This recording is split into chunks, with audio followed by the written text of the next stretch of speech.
যারা বাংলাদেশের বিভিন্ন প্রান্ত থেকে এসেছেন আপনাদের সবাইকে স্বাগত।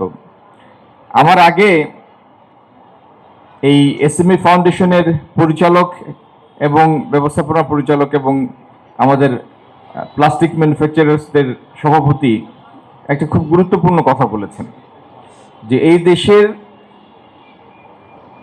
অর্থনীতির প্রাণ হচ্ছে এসএমই খাত, এমএসএমই খাত। প্র্যাকটিক্যালি আমাদের দেশের ফর্মাল এমপ্লয়মেন্ট হচ্ছে মোটে 15%, ফর্মাল ইকোনমির সাইজ হচ্ছে 15%, বাকি 85%ই ইনফর্মাল। তো ইনফর্মালদের মধ্যে বড় অংশটাই এমএসএমই।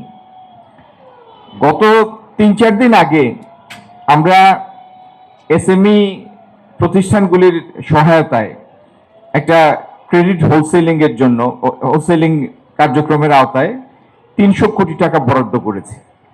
এই 300 কোটি টাকা প্রায় 15টি ব্যাংক এবং 4টি আর্থিক প্রতিষ্ঠানের মাধ্যমে এসএমই প্রতিষ্ঠানগুলির কাছে পৌঁছাবে। আজকে এখানে এসএমই ফাউন্ডেশনের ব্যবস্থাপনা পরিচালক বলছিলেন যে এই 300 কোটি টাকা যদি 2000 কোটি টাকা হয় তাহলে এসএমই খাতের জন্য ভালো হবে, তাই না? এবং আমি ওনাকে কথা দিয়েছি এই 300 কোটি টাকার তহবিল 2000 কোটি টাকায় উন্নীত হবে ইনশাল্লাহ। আমরা এসএমই খাতের বিকাশ চাই, উত্তর বিকাশ চাই।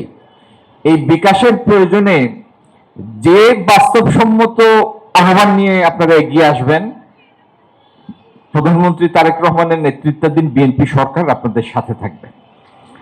আর পণ্যের মধ্যে বৈচিত্র্য আনা, বেশি বেশি মানুষকে এটার সাথে সম্পৃক্ত করা, বেশি কর্মসংস্থান তৈরি করা, এগুলি হচ্ছে আপনাদের কাজ।